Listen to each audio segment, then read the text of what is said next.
Hello guys, Kariton guy. Another day na naman, oh.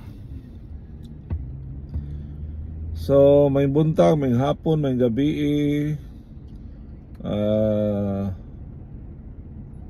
sa mga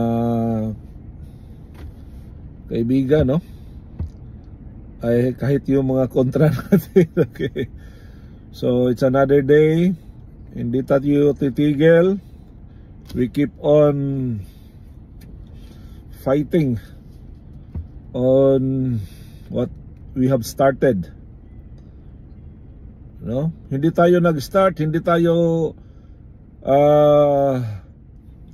nag-umpisa kahapon lang or ilang araw lang, no? We started this campaign since 2015 pa, 2016, no?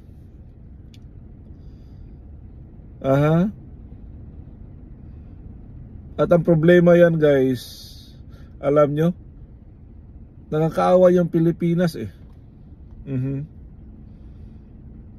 Kasi yung ibang kasamahan natin,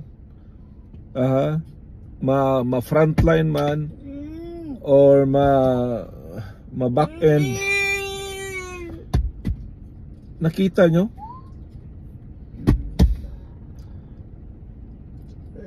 pumanig na sa kahit harap-harapan na, kahit nakikita na natin sa lipunan, no? But what we are fighting right now is kasi may basihan na tayo, eh. Yung pinaglaban natin before, hindi na natin kailangan, eh, pumunta sa lansangan, pumunta sa kahit saan, no? Just to express, di ba? Dati siguro during younger days, kasi wala pang mga ganito, wala pang mga social media, wala pang mga there is no other ways para mapakinggan. But right now, we are lucky enough that we have this kind of technology. So hindi na mismo isa't isa sa atin, we can use this kind of platform. Kasi again, wala na tayong maaasahan sa mainstream media.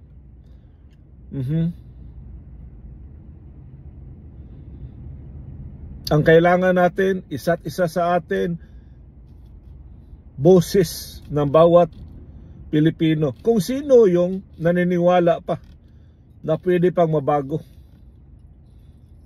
And one way of doing it is yung panawagan natin. Yung panawagan ni President Duterte. Kasi nandyan niya sa taas, eh. Galing na siya dyan, eh.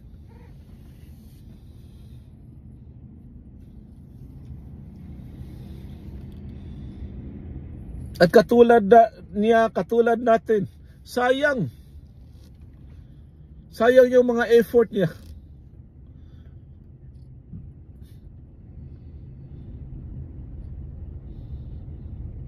Tapos ito lang ang isukli sa mga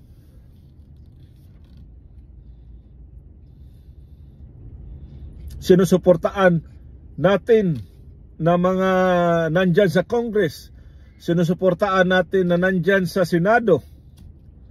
Bakit sinusuportaan natin? Yan ang itinutuboy ni President Duterte.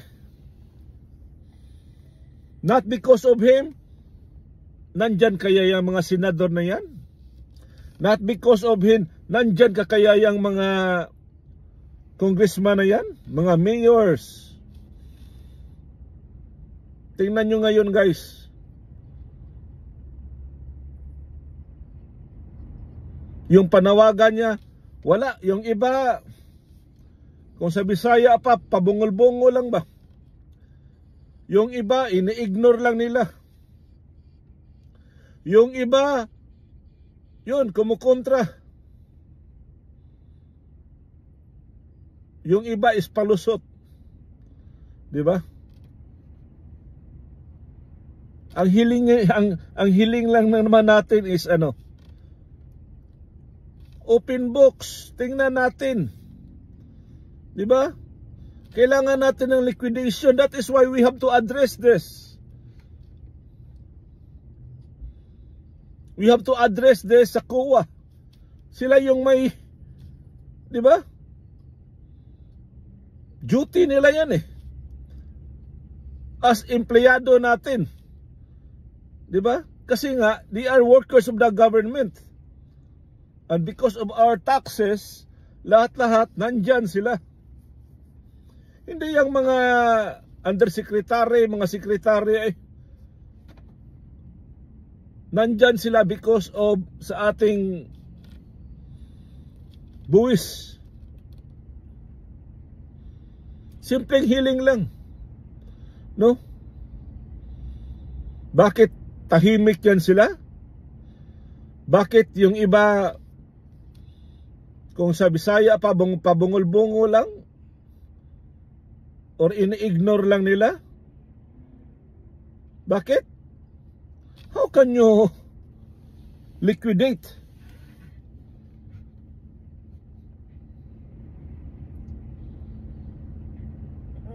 Kung sa kasamaang palad, kung nagagasta na yung mga ano nila,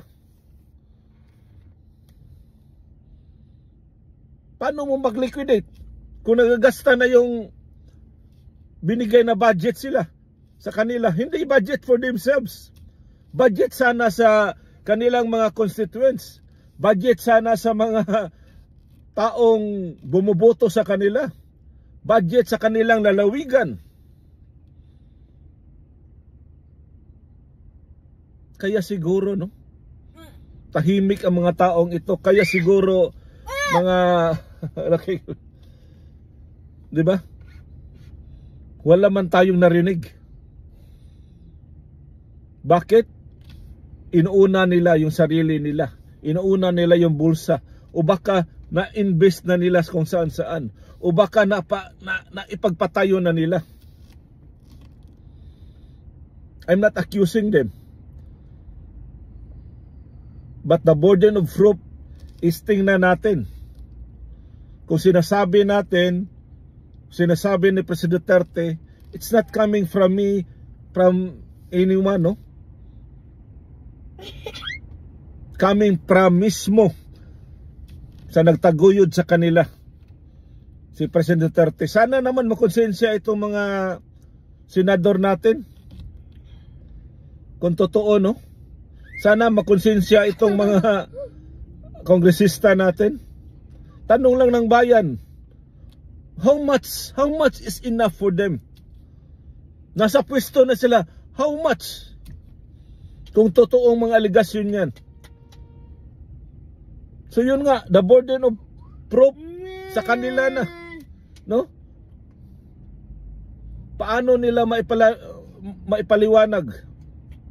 Or otherwise, we keep on saying this every day, no? Hindi lang ako nagigising, no? Hindi lang ako gumising na. Pero gigisingin natin. Alang-alang sa bayan natin. What we did last 2015, started ta 2015 mga ka-DDS. Na ipanalo natin. Na itaguyod natin. Na bago yung bansa natin. And this time, patulog-tulog na lang tayo? Hindi sinayang yung mga boto natin, hindi sinayang yung pagsuporta natin. And right now, yung sinusuportaan natin, nandyan siya para sa atin, na to correct kung ano yung nakikita niya on this government, present government.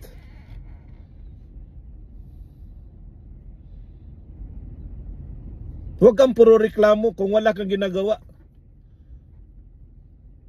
Reklamo ka ng reklamo kung wala kang ginagawa. Useless. No?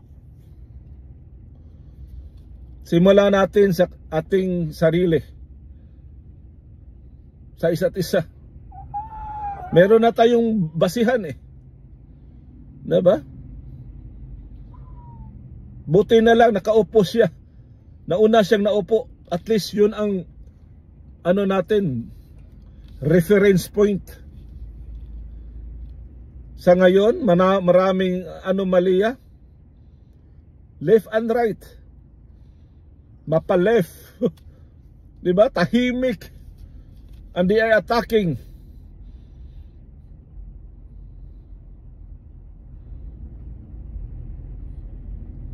Kasi nga katuwang, no?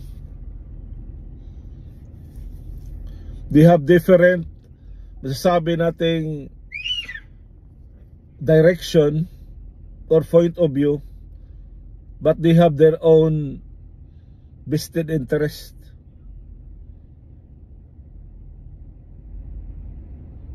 Ano, unti-unting ma-divide yung ano natin. Tahimik eh. Itong Congress, itong Senado natin, wala tayong maaasa. And that is why every day, di ba?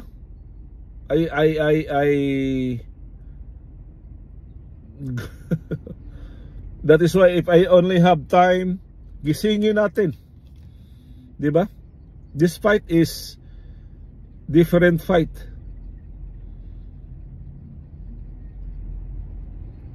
Sana makinig itong mga armed forces natin, no? Mga policeman, di ba? Itong mga soldier natin. Bakit? Because of President Duterte, doblado na yung ano nila. Walang ibang presidente eh.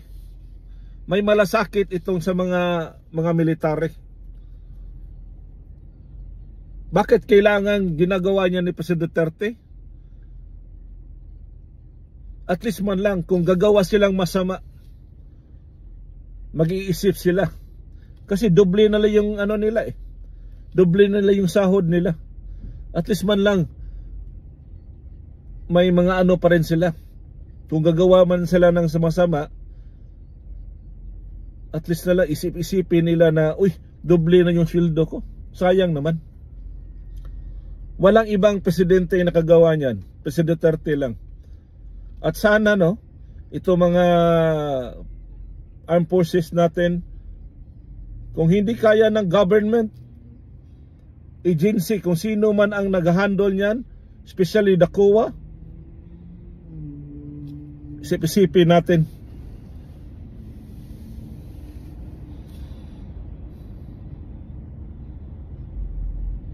Okay guys, yan lang muna ha.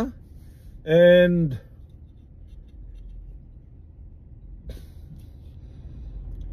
ito mga mababatas natin, kung sa Bisaya palingo-lingo lang ba, no? Pabungol-bungol lang. Sana matuluyan daw. Di ba? O gamping sa kanunay. Kariton guy, nandito tayo sa katotohanan. Amping sa kanunay, bye.